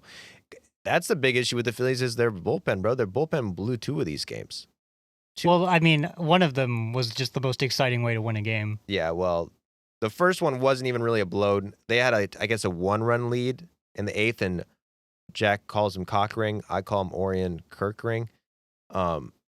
He gives up a run and gives up the lead in the 8th. Then last night, Schwarber hits a Schwarber bomb of the century, dude, to break a tie against who was pitching? Robbie Ray, who's having a great season, former Cy Young Robbie Ray, takes him, dude, to the splash zone. Our boy, who's the guy in the outfield on the kayak? What's his name? Dave? McCovey Dave. Almost got it. Dave. Almost got it. Didn't get it. But Schwarber hits one into the water. You thought that was going to be enough, but no. Jordan Romero's closing it out for the Phillies, bro. That's the concern with the Phillies. Their bullpen. They need to get some bullpen help. But he gives up 2 runs in the 9th. He was closing the game. He's got a 7.44 ERA, and he was closing for him. Usually Matt Strom's the closer, but he pitched the 7th. But yeah, they lose on an inside the park home run. When the fuck was the last time that happened? I think Sarah Lang said like 100 years ago. 100 years ago, at least. Yeah, but inside the park home run. Patrick Bailey, who is 12th percentile in sprint speed, hits the inside the park home run to beat the Phillies. I saw his sprint speed for this particular play was like 2 feet per second faster than his average. He was hustling. Respect, yeah. That triples alley, dude. That ball just kicked off and kept rolling, dude. That ball probably rolled like 300 feet on the warning track. Insane. This is a terrible angle for baseball. It makes it look so small, so easy. That's a cinematic view, dude. It is hilarious though that he hit it so far that it would have just been a home run in any other ballpark. How far did that go? Went like 415 feet. Yeah, 415 feet. On the very top of the wall in Triples Alley, which is, I don't have to tell you, really far away. So the Giants are doing better, man. Giants are doing a little bit better. Now they have 55% playoff odds. Willie Adames has gotten hot since June 10th. He's batting 305, 160 WRC plus. Tied with Shohei since June 10th in WRC plus. Gotta respect that. I mean, that was their big free agent acquisition that they needed to do well. And he's done well recently. But then just when you thought it's good, more Devers drama. More Devers drama. This is just the guy who just keeps giving, dude. He keeps giving podcast topics. I love Rafael Devers. There's always something to talk about because Devers does something that people have a problem with. So Devers, according to some people out of Boston earlier in the week, was not really being respectful to the Giants organization. Let's hear what they have to say at WEEI. Trying to get big hitters, and they think he's going to win them divisions and hit a bunch. He's going to hit home runs. Of course he is. They don't yet know what is going to happen with the player. I was there the second day. Will Clark was there to work on ground balls with him at first base, and Rafi didn't show up. So that's the person that these guys have been dealing with for a long time. And again, attacking his character. That is the person that the Giants have chose to deal with. So Devers, apparently, the first series when he's in San Francisco, coming out saying, I will play any position they want. I'm open to play first base. I'm down to do it. They had a video of him playing first base like the day he got there doing warm-ups. However, this guy at WEEI says he was there too, and he has a firsthand account of Will Clark, former Giants legend, well, still a Giants legend, former Giants first baseman, was there to teach Devers how to play first base, and Devers didn't show up, did not show up. So he says he wants to play first base, but he didn't show up to his first base lesson. And now here's what Will Clark had to say about that, the first base coach for Devers. Rafael Devers, the next time I'm in San Francisco, your ass will be on the field at first base. Just letting you know that. Even if I got to go grab you by the fucking back of the neck and drag your ass out there, you will be at first base. That's Will the Thrill Clark, dude. Coming at Devers hard. Now, I'll be honest, I took that out of context as fuck because Will Clark did say in that interview, he goes out and admits, yeah, he didn't show up to take ground balls with him or whatever, do a little pointers. But he said he understands. Because I guess the reason why Will Clark says he didn't show up is because Devers didn't want to fucking go practice first base like 20 feet away from the Red Sox dugout. Like right after he like kind of forces his way out or gets traded, and there's all this drama about how he's not playing first base. And now he's going to go practice first base right in front of the Red Sox with all this media there, and it would have been a shitstorm. And that's why Devers didn't want to practice first base during that series. However, Will Clark says, let's hear it again. Rafael Devers, the next time I'm in San Francisco, your ass will be on the field at first base. Just letting you know that. Even if I got to go grab you by the fucking back of the neck and drag your ass out there, you will be at first base. Devers? Calling him Devers is very funny. Will the Thrill Clark, bro, one of the best. I wonder their podcast called, but Will the Thrill Clark has a podcast, and he just goes crazy on it. He says all the most wild shit. He's a real man's man. But the Red Sox fans, now they're seeming like, yeah, Devers is a bad character. We're better without him. What are the numbers with the Red Sox since Devers has left? So at DH, this is what I dug into. The Red Sox have been better by like 100 slugging percentage points at DH without Devers than Devers currently has with the Giants. Because Devers has been bad with the Giants early on. He's been mediocre. So you're comparing him to Devers' stats now, right? Right. But what about what their production they had at DH while he was with the Red Sox? That doesn't come close. Doesn't come close. But hey, your guy Breslow's got one guy in his camp. Mitchell's got these stats that really do support Breslow's statement that everyone shit on, that we might be better without him. We don't know. We'll see. I will say that I still have become a Red Sox hater because of this trade. Same. But that is true. I mean, they have done better without Devers at the DH since then. We'll see. And then Yoshida's coming back. Roman Anthony's been hot. That's their rookie. He's batting .386 over his last 10 games. And the Rockies can't beat the Red Sox. The Red Sox beat the Rockies 2 games in a row. Very impressive. Very, very impressive. I mean, that's a tough team to beat. Very impressive. Trevor Story's hot. Rafaela, he's hot. A lot of people say he should be an all-star. I don't know. He was one of the worst players last year, but now he's one of the best. About a month ago, baseball YouTuber Baseball's Not Dead was like, hey, if Rafaela just pulled the ball, he'd probably be just as good as or Pete Crow Armstrong. And like from that moment, he started pulling the ball and has been just as good as Pete Crow Armstrong. Respect. Hey, that's why YouTubers know everything. If you're a YouTuber, you're smarter than everybody else. There's another point. Baseball YouTubers, hardest job in the world, but god damn do we know everything about baseball. Rockies have 2 of the top 15 hitters since June 1st. That's nice. It's funny. It's like, oh, it's nice. They're doing well. They're doing good. 2 of the players, very well. Everyone else, horrible. Who are the 2 players? So Hunter Goodman is one of them. He legitimately is an impressive all-star. And then Tyler Freeman, former Guardian.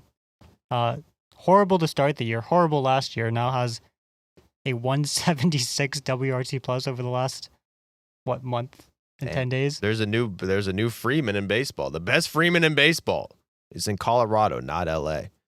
Speaking of teams that shouldn't be teams, the Braves and the A's. Almost worse than the Rockies. This series, they should have canceled the series before it started.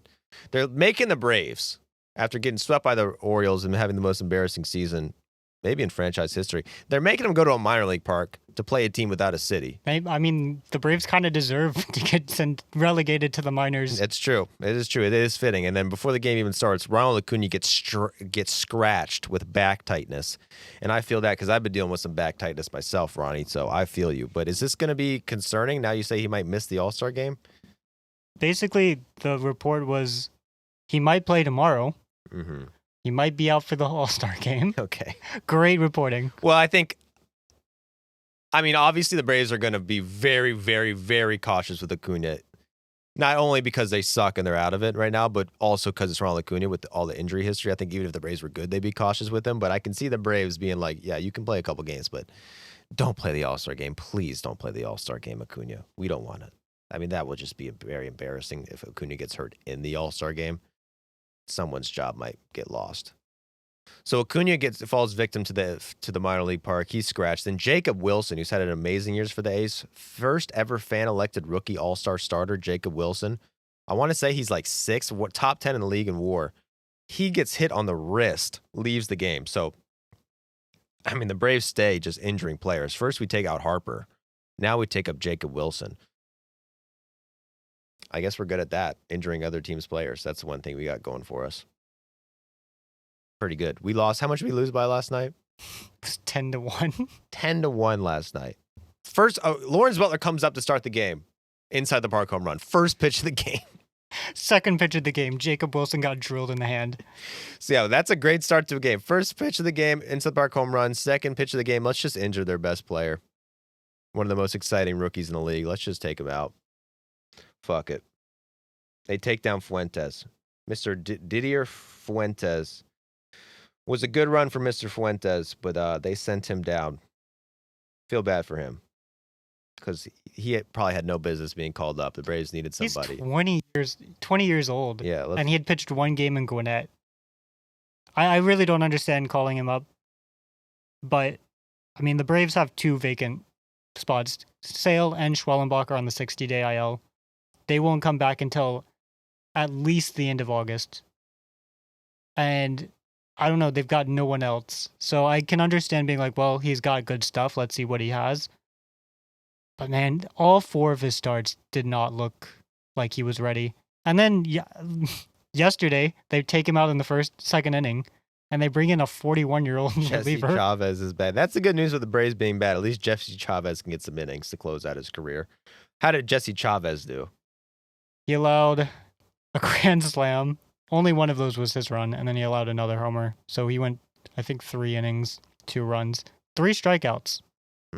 Did not get DFA'd immediately after, though, so maybe he's going to stick around. So we need some starters, man. Maybe we head up Noah Syndergaard. Didn't he sign with a team? He just signed with... Fuck. We can't even get Syndergaard. What about Alex Wood? Zach Greinke might come out, pitch for us. That'd be cool. I say you go to Greinke, you say, we don't even need you to be good. Come along, get your 3,000 strikeout. And then we'll let you play shortstop. Dude, we'll let you be a garbage man. We'll let you do anything. Just, we need a starting pitcher. Why not let Greinke get 3,000 for the Braves and play shortstop in the same game? How many strikeouts is Greinke away? He needs 21. Come on! 2019 Greinke, that's like 2 games. 2023 Greinke, that's like 5 games. Unfortunately, Greinke, he doesn't give a fuck about 3,000 strikeouts. He could care less. Couldn't care less. And that's not going to entice him at all. But playing shortstop would. I think saying, hey, we'll give you some at-bats, he'll be like, yeah, I could rip it. I'll rip it. I just have to start how many games? Yeah, give me a shot. I'm Zach Greinke. Greinke seems like a guy to me who's like, obviously he'll never come out and say he's retired. He's probably still just pitching because he's bored. What else am I going to do? He's probably putting his kids in the batter's box and throwing 90.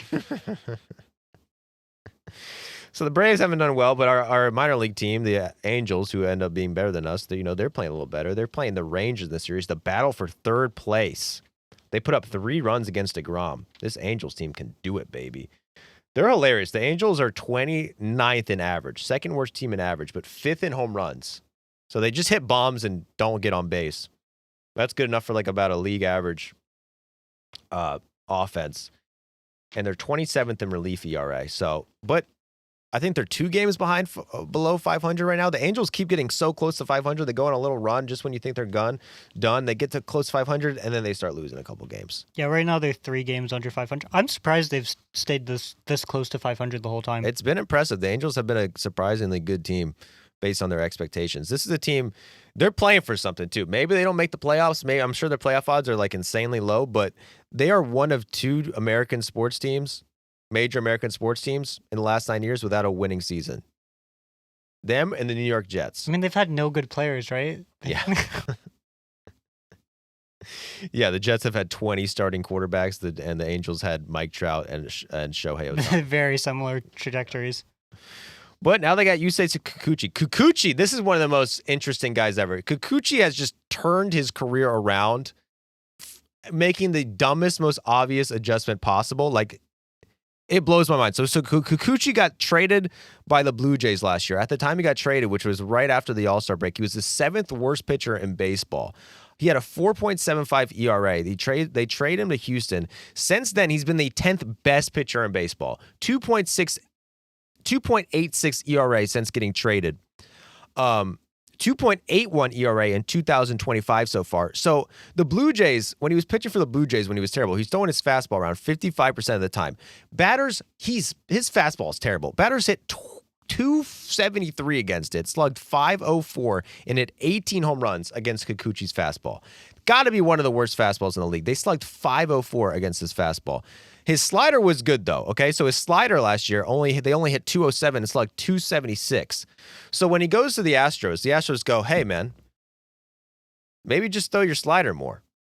And he did that. So, like, literally, he just starts throwing his slider. Now he throws his slider 36% of the time. And it was the 9th best slider in baseball. Sorry, it's the 9th best slider in baseball this year. So he's throwing it more than the fastball. And just because he started throwing his slider a little more, it seems like, the Houston Astros last year were like, hey, man, like, your slider is really good. Your fastball is really bad. Why do you throw your fastball so much? Why don't you throw your slider more? And he's like, yo, I'll try it. And ever since then, he's been the 10th best pitcher in baseball for Kikuchi. And he's had a great year. I mean, the Angels, I guess we already covered it. He has 3 more years on his contract, but he could be a big trade piece. I guess that's enticing for teams. That makes him a better trade piece if he is under team control a little longer. I think he'd be even better if he just stopped throwing his fastball, pulled a Tommy Kahnle, just fastball, a slider, curveball. Which breaking ball is coming? The hitter's got to adjust. Because it's not like, he came to the Astros and now he's on the Angels throwing more sliders. It's not like that fastball just got better. His fastball still sucks. Like, he's the 10th best pitcher in baseball since moving over, but this year hitters are batting .320 against his fastball with a .451 slug. Whew. He gave up 18 home runs on his fastball last season, which is not good. But now he's throwing the slider. Kikuchi is back. Same high school as Shohei Ohtani. Another fun fact. And they beat the Rangers first game, and then they get their shit kicked in by the Rangers second game. Maybe that means the Rangers offense is coming back. I keep thinking that after they have a big run, like, blow-up game, and I'm like, oh, maybe the Rangers offense is back, time to check. And then it's like, oh, in between them scoring 10 runs, they scored 0 runs for 3 games or something like that. Yeah. And so they're still a bad offense. It's got to be the most frustrating shit ever if you're a Rangers fan. Because, I mean, I've said this multiple times in the podcast, but it's like their starters have been amazing. Like, they're getting good innings out of Patrick Corbin. Like, you didn't expect it. Eovaldi, who's missed some time, but he's got a 1.62 ERA, 3.1 WAR in only 15 starts. 15 starts is a good amount of starts, but, one of the best pitchers in baseball. Jacob deGrom has been amazing. Tyler Mahle, who I think is on the IL right now, right? But Mahle for a while was one of the best ERAs. He's got a 2.34. Like, they have starters doing great, but that offense somehow just fell off a cliff. They could get it back. Don't sleep on my Rangers. I think the Rangers, honestly, could be my second half team to watch. They get their offense together. I mean, the pitching, they don't actually need that much hitting if their pitching is going to be like this. That's what I'm saying. And, like, they got guys. We got guys. I think Corey Seager might have finally figured it out. I saw this article where someone found that he'd changed his batting stance 8 times in the month of June, and it didn't work. But since July started, he has a 696 slugging. Respect. Also, I got an inside scoop on Corey Seager. According to someone I know, coach of the Maestros, he touches his cup more than any other player in the league. So next time you're watching Corey Seager, check in and see how much he's adjusting his balls. Apparently, it's a lot. Is there a stat cup check? We could start it. It's an advanced analytic. More you adjust your cup, probably the bigger dick you have, probably the better you are at baseball. Makes sense. There's probably correlation there. But yeah, Rangers are my team to watch for the second half. Don't give up on the boys yet, Rangers fans. If you're a Royals or Pirates fan, it might be time to, give it up. I think I might be more excited because the Royals are playing the Pirates right now. I think might be more excited if I was a Pirates fan, knowing how that starting staff is doing. You got Skeens for the future. You got Mr. O'Neill. He's starting. He's not starting. He's going to be in the home run derby. Funny, saw some funny. He might kill somebody. Yeah, I saw some funny tweets about that. Like these little kids trying to field 120 mile per hour line drives off the bat by O'Neill Cruz. That could be fun to watch. But Brian Reynolds, who's probably could be a potential big trade piece for the Pirates this offseason, has come out. This is his no trade list for Brian Reynolds. Yankees, he doesn't want to get traded to the Yankees. Blue Jays doesn't want to get traded to the Blue Jays. Mets doesn't want to get traded to the Mets. Dodgers doesn't want to get traded to the Dodgers. Giants doesn't want to get traded to the Dodgers. Padres doesn't want to get traded to the Dodgers. Basically, it's like, I don't want to be on a good team. Fuck that. I want to play for the Pirates or the Rockies. Trade me to the worst team possible. I mean, who else is trying to trade? Yankees, Blue Jays, Mets, Dodgers, Giants, Padres? This man just hates big cities. I bet if his no trade clause had a 7th team, the Angels would be on there because they're technically the LA Angels. Yeah, that's what I saw. It thought me like, this guy doesn't like the big cities, man. Or he doesn't like taxes. Or both. Mm-hmm. He's from Baltimore. That's a big city. One of the most powerful cities in the world. Baltimore, Maryland. No, No? I wouldn't call Baltimore a big city.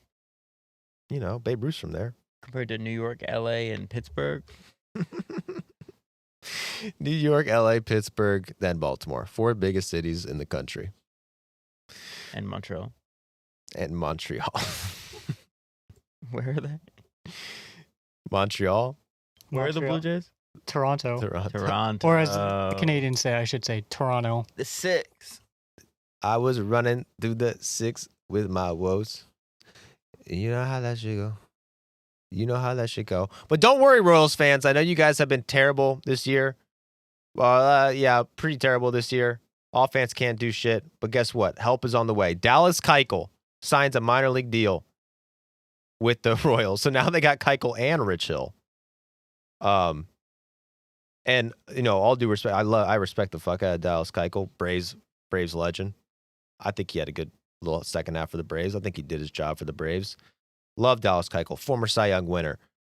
At this point in your career, if you're a team signing Dallas Keuchel, it's usually not a good sign. I don't get how he keeps getting contracts. Every year. He has not pitched in fewer than 4 games since 2022, and he has a 7.59 ERA. And it's not like, it's one of those years. All of those years have been really bad. And yet every year, some team will go, well, he won the Cy Young 10 years ago. Hey, who knows? We could get it back. He's never been a guy who relied on velocity, so maybe he can age well. Hasn't aged well. Since 2022, Mitchell had just said he has a 7.59 ERA. The teams he's played on in 3 years, he's played on the White Sox. He's played on the Diamondbacks. He's played on the Rangers. He's played on the Minnesota Twins. He's played for the Milwaukee Brewers. And now he's going to play for the Royals minor league team. Could be good. Except the Royals are 6-2 this month. Why am I being so negative? Because they're still like 15 games back. I mean, like, the AL Central is done. The AL Central is done, but the Royals are in second place right now. Yeah, but they're 14 games back. That just shows you how that Central has not been very strong. The Guardians have fallen off a cliff, but the Royals, second place. 4 games back of a wild card spot. Maybe Keuchel's the difference. Or if the guys can start hitting. Did they beat the Pirates at least? Yeah. Both games, or they just play one game? They've played 2, I think. Yeah, they've played 2. I know the Royals won. Yeah, one they of those won. games They by won a lot. both. The Royals won. The Royals have won 3 games in a row. Maybe it's time the Royals turn that shit around, man. Pittsburgh Pirates, after their hot streak, they've cooled off. But the Marlins, another bad team who is good now. The Marlins have won 11 straight road games. Shout out to the Marlins. I knew I woke up this morning. I said, we got to talk about the Marlins. Jack, you wearing the hat? Sure am. What size hat you wear? Fitted? Adjustable. But fitted? I don't know. Dude, I saw a hat online that was on clearance, and I was going to buy it for Jack, dude. I think we wore the same size hat, didn't we? The only fitted hat I have is the Braves hat. 7.5? Doesn't sound right. Okay. Well, I might get you a 7.5 hat. Isn't it like a 16.5 or something? No, toss over the hat and let's see if it fits him. Oh, that hat's small on him, though. It's because my hair is long as shit right now. How's that fit you? Incredibly tight. Okay. Well, we might get a size bigger for Jack, but we got to get this guy another Marlins hat because his team is hot, bro. 11 straight road games. Good throw.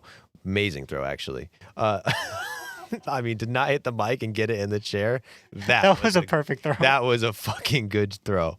People don't talk about it, but I'm by far the best athlete on this podcast. Jack fucking Schwartz, dude. Okay, so the Marlins, hey, have the most wins in baseball since June 13th. Best record in baseball since June 13th, or most wins. Maybe not record. Either way, gives a fuck. Tied with the Astros. They've scored the 6th most runs in baseball since June 13th. Since Juneteenth, baby. Wow. It's 7th best pitching staff in ERA since June 15th. Edward Cabrera, come on. What? Juneteenth is not June 13th. Is it not? No. What is it? It's like, what, June 19th, right? I think it's 19th, yeah. Well, June that just 19th. goes, education system failed me. Wonder why. You've actually said this a few times. Yeah, Juneteenth is anytime June a teen 19th. in June happens, you're just like, Juneteenth. Why do I always think it's 13? 13th Amendment? Wasn't that the amendment that abolished slavery? That even if that's true, that feels like a huge stretch. No, it does. No, it's not. That's what Juneteenth is all about. Now we're getting to a history lesson when it really should be about the Marlins and Lake Bachar.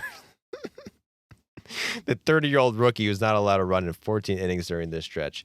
Shout out to the Marlins. Did they beat the Reds at least? They crushed the Reds. Both games? One of those games was like 11-0. Oh my gosh. This hurts me because I was getting excited for the Reds once my man came up, Chase Burns, who had a nice bounce back start, didn't he?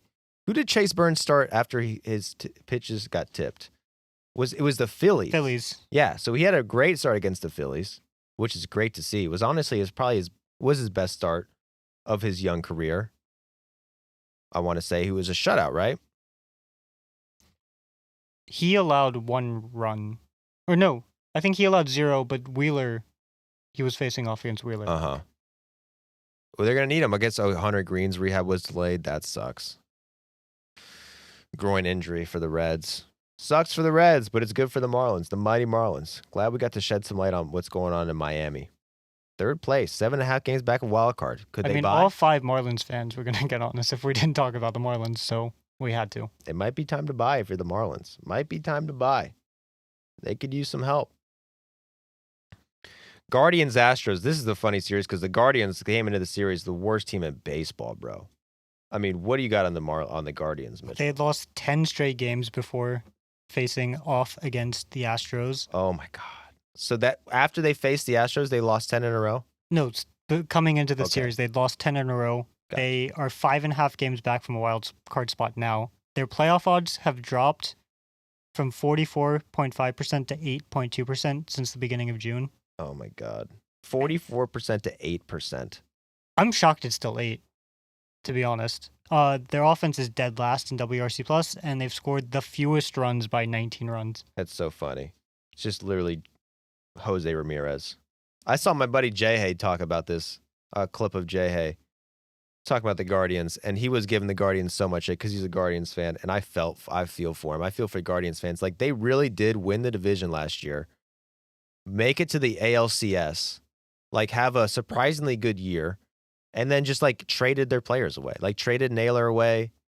I don't know who else, but they added no one of significance, and that's just how the Guardians run shit. And they, hate to say it, Guardians fans, Cleveland people, I love the fuck out of Cleveland. I respect the hell of the city and everyone involved, but the ownership, they deserve this. They deserve this, man. They've scored so dead last in WRC plus, and then they go against the Astros these first 2 games, and the Astros have been the best team in baseball. They come off just a mollywhopping of the Dodgers. They go to LA, sweep them, outscore them like 1,000-0, and in the first 2 games, the Guardians put up 10 and 7 runs against the Astros. One of them was against Hunter Brown, I think. I mean, Angel Martinez hit a grand slam off of Josh Hader yesterday. Respect the hell out of that. I respect the hell out of that. And then we got the Nationals kicking around still. After firing the manager, has that helped anything? They played 1 game and they lost. I think it's interesting that Miguel Cairo was so torn up about whether or not to take this job. He did not fly with the team to St. Louis after Sunday. And then he only took the position after David Martinez said it was okay. It's a big decision. He might get caught in he's looking at Snicker right now. Do I want to do that? This depressing old man looks like he's aged 100 years since he's been the manager for the Braves. After the same thing happened to Snicker, where he was one of the bench coaches. Freddie Gonzalez gets fired, put Snicker as an interim. Probably just going to be temporary. They have a go on a run. Oh, you're the manager now. So now for the next 10 years, you have to manage a baseball team into your old age, and you're falling asleep in the dugout. The only reason Brian Snicker's still the manager is that near the end of 2016, they were going to let him go and find another manager. And Nick Markakis was like, I'm going to kill you, John Hart. If you fire Snicker, I'm going to kill you. And they kept him. And it's funny enough, John Hart still got killed. Rest in peace to John Hart. Hope he's doing well. Former GM for the Braves, right? He was not technically the GM, but sort of. Okay, president, something. Anyway, Nats are 9-24 since June 1st. Worst record in baseball.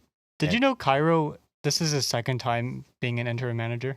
I did see that filled in for La Russa. And they were decent. I didn't realize this. I was like, Miguel Cairo, this is his first time. I should double check it. Oh, he was 18-16 with the White Sox? Yeah, that's what he's thinking. It's like, fuck, I'm really good at this. They're going to make me the full-time manager. I don't know if I'm ready for this. Cairo, we got a new manager in D.C. Most powerful man in the city of the most powerful city. That's the manager of the Washington Nationals. Cubs Twins. What we got on the Cubs Twins? Seiya Suzuki, who's one of the best hitters in baseball, is not an all-star. Snubbed. Bullshit. He might be the first RBI leader at the break to not make an all-star game since 1935. That's crazy. I think the first all-star game was like 1931. So since the fourth all-star game, there's never been an RBI leader who didn't make the all-star game. He also has 25 homers. And I don't know what happened, but he's not in the all-star game. Like, he got to get him in. He's got to. Michael Bush. Why don't podcasters get a vote? Podcasters should get a vote. We should get a podcast pick. Get all the baseball podcasts together and we get a pick. But then if podcasts got a vote, it would be one vote. Yeah. Per podcast. And I'd lobby for Suzuki. I'd be in there lobbying for Suzuki. But what if Jack wanted one of his Marlins? What if Jack was like, Edward Cabrera needs to be at the All-Star game? I don't. Jack likes to keep the boys under the radar. Tommy Pham, you're in.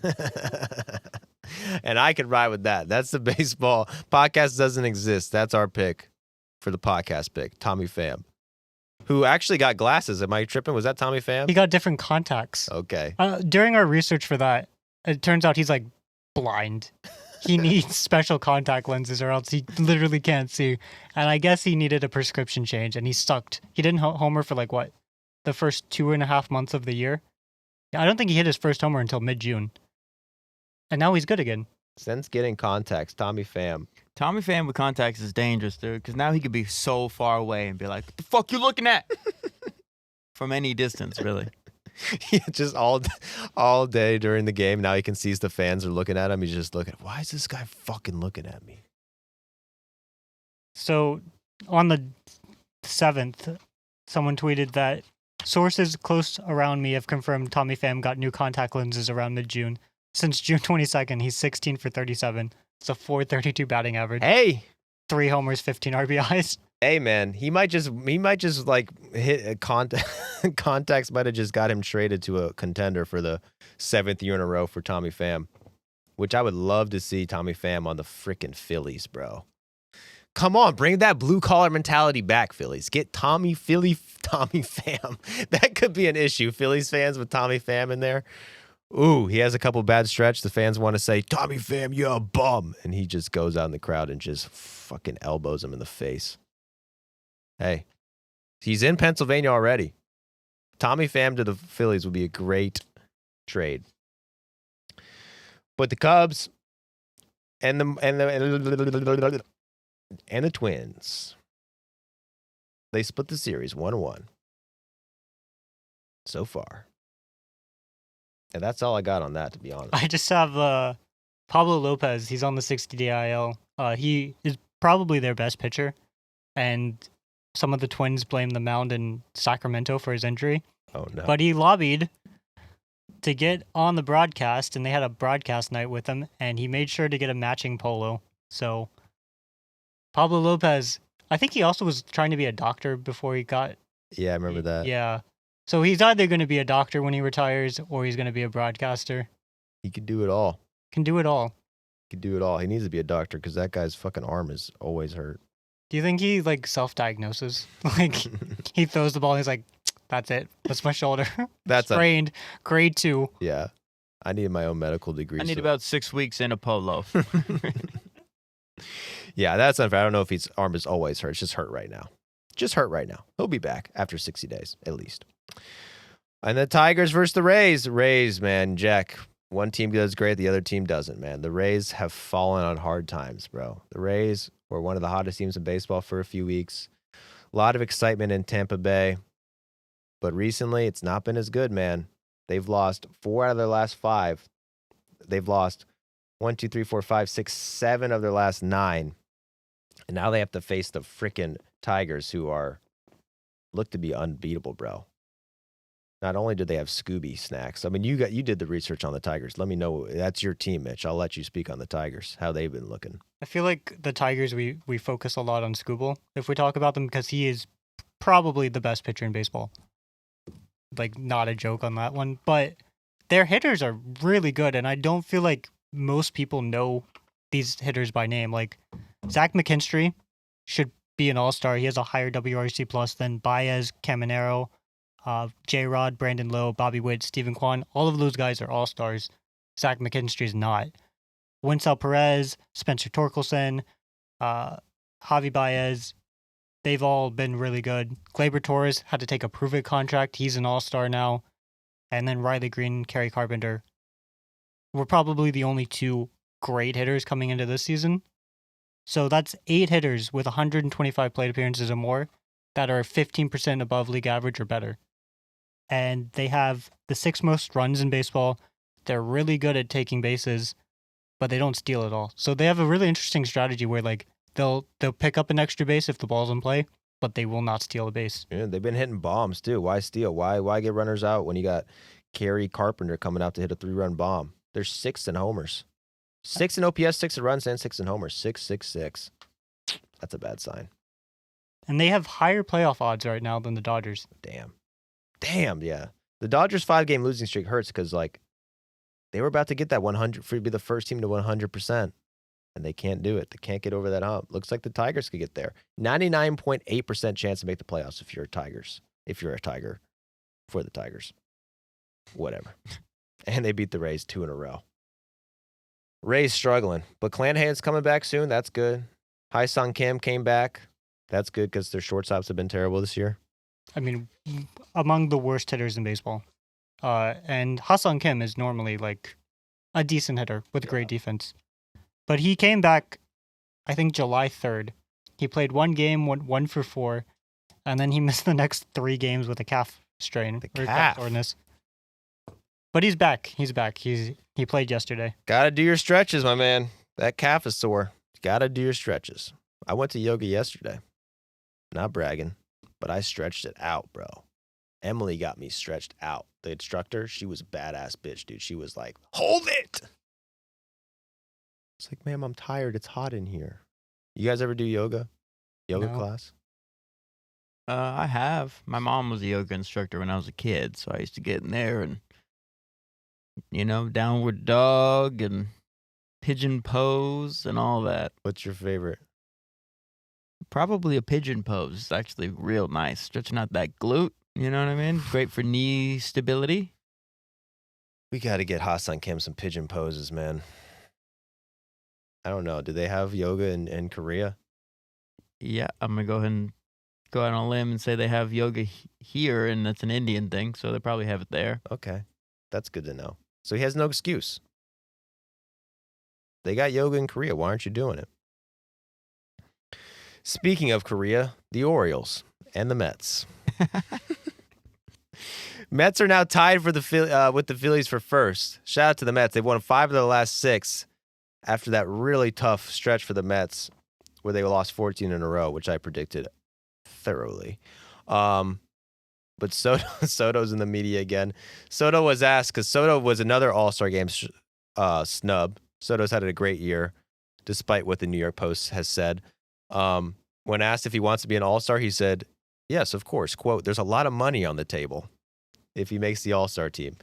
Bro, you got a $765 million contract. How obsessed are you with money where you care that much about it? How much money is he going to make? If he It was $100,000, and I feel like I'm missing something, but all I could find was $100,000, which if you gave me an extra $100,000, that'd be significantly more than what I'm used to. But for him, that's one plate appearance. One plate that's hilarious, bro. He gets a $100K contract bonus, which is the equivalent to one plate appearance. He makes $95,000 per plate appearance. But if he makes the All-Star game, That's an extra one plate appearance. I think he'll make it. That's like if you gave me $5, I feel like, for him. Yeah. I mean, divide $765 million by $100,000. Like, that is what percentage of his contract? I don't know how to read this out because it's 1.307 e to the negative 7. 1.3. Okay, 1.3. That's like equivalent to 0.000001. That's 13 cents to Mitchell, or to him. So 13 cents to Mitchell is $100,000 to Juan Soto, and that's the math we're sticking with. That is the math, and we're sticking with it. You also did it by 100. I thought we just assume Mitchell's good at math because he's Asian. He's not a math guy. It's okay. So a stat yeah, I guy. did it by 100, but it's still like 0.01%.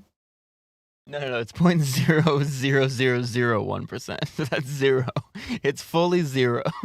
The math doesn't even work because you're so poor compared to him. We got to start a GoFundMe for Mitchell. What we learned today from Juan Soto's quote about wanting more money for the All-Star game is that Mitchell is broke as fuck. We need to hire that bad boy to do a GoFundMe for I me. need a bad boy bonus. He's hungry. Mitchell's starving, man.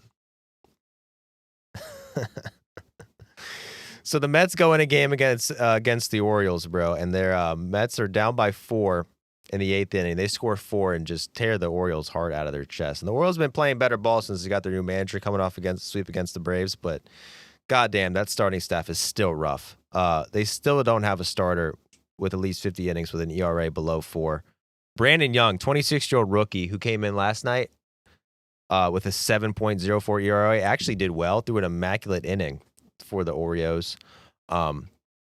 Gives up only 2 and 5 1/3, but the bullpen blows it. They rank 25th in bullpen ERA. So the Orioles pitching sucks, but they do have one little feather in their cap, and that's that they discovered that Charlie Morton will never go away. This old man was the worst pitcher in baseball. Now all of a sudden he's dominating. Okay, Charlie Morton refuses to go ahead. This guy is older than a bag of balls, they're saying. This guy is old. I mean, old. Name the oldest thing of all time.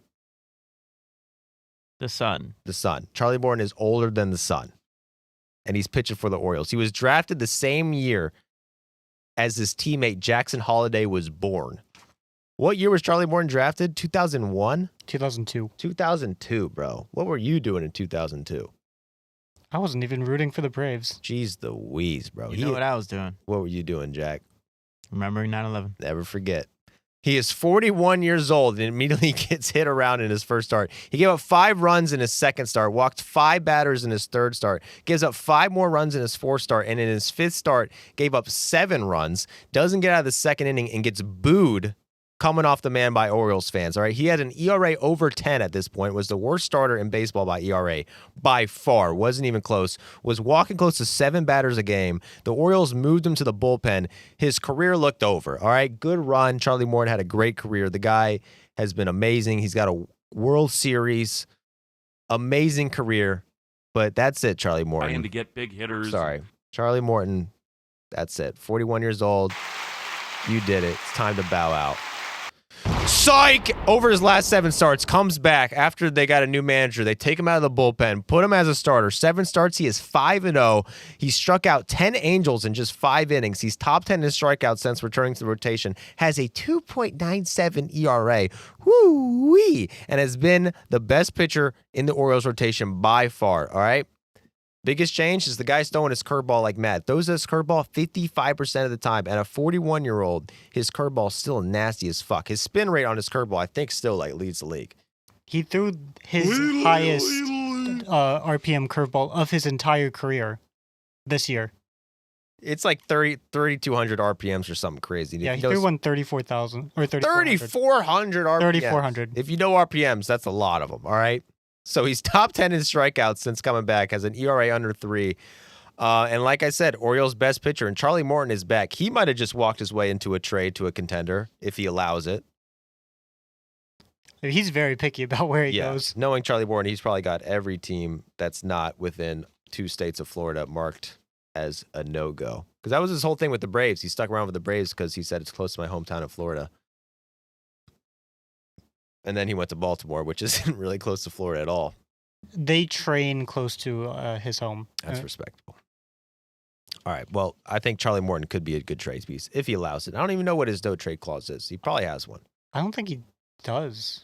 Well, trade his ass to a contender. I'd love to see Charlie Morton on the Blue Jays, man. Him and Max Scherzer's old ass just reminiscing about World War I or whatever the fuck it is. What do old guys like to talk about? Civil War. You know. I Love Lucy. You know. Bob Dylan and shit. Remember that album by the fucking... Remember when the Beatles came to America for the first time? You know what I'm saying? That's what old guys talk about. That's what Charlie Morton and Max Scherzer will talk about. So the Orioles lose to the Mets. And that's all we got really for today. Cool little fun fact, the MLB TV had its most watched 3-day period in history. Its 2 most viewed days ever and the 2nd most watched game of all time. MLB TV now has 11.1 billion minutes watched, which is 32% higher than last year's record pace. Wow. And 4th of July attendance was highest since 2015. So everyone's watching baseball again because of us. Leave it in the comments, guys, if we're the reason why baseball is popular again. Everybody's saying it. Even Jack Schwartz has watched a couple games this weekend. That's really the biggest difference maker for MLB TV. Once Jack Schwartz got involved in the baseball industry, viewership has gone crazy high. He's connecting with the younger viewers. I mean, I see a correlation. I mean, it's a number of things. It's me. It's Shohei. It's the Canadian fan base, all equally. All I'm seeing is that since Jack Schwartz decided to be on a baseball podcast, there's been a 32% growth on MLB TV. The jack-offs are going crazy in the comments right now. MLB should be sending me checks. They will. They will. All right, we got some listener questions. Well, really, we just got one. Well, we got 0.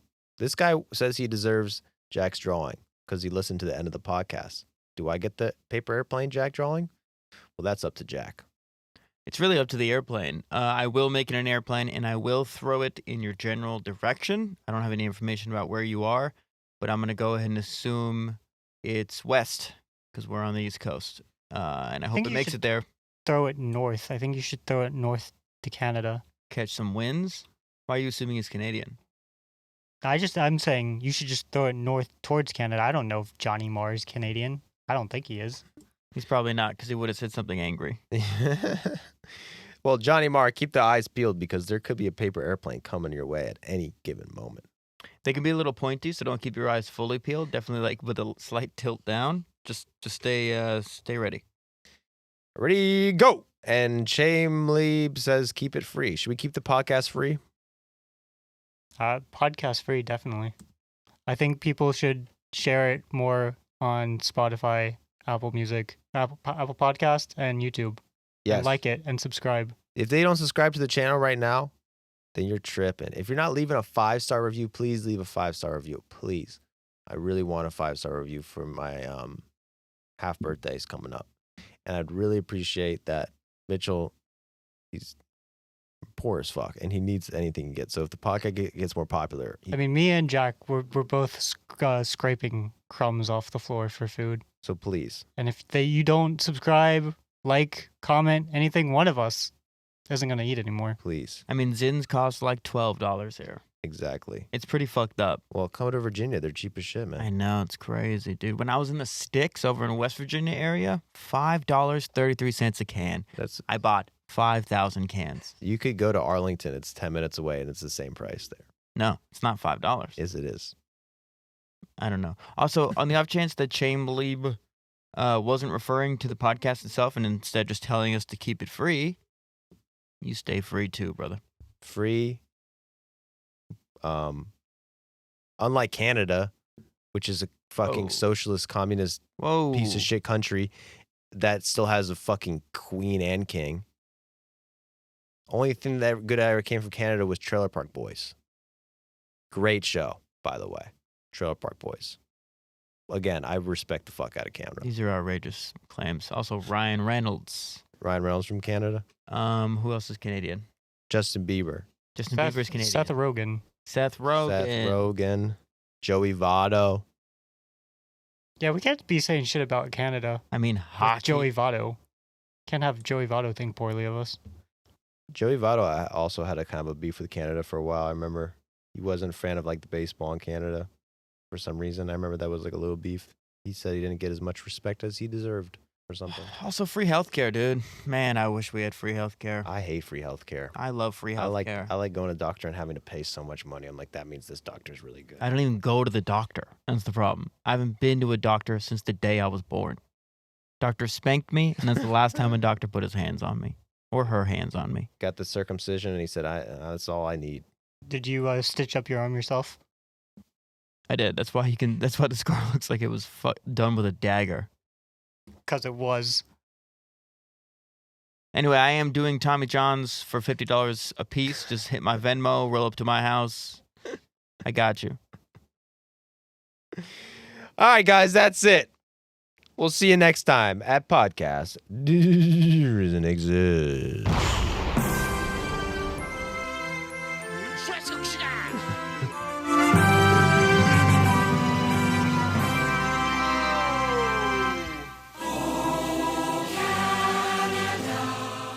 Schweizerkopfschläger!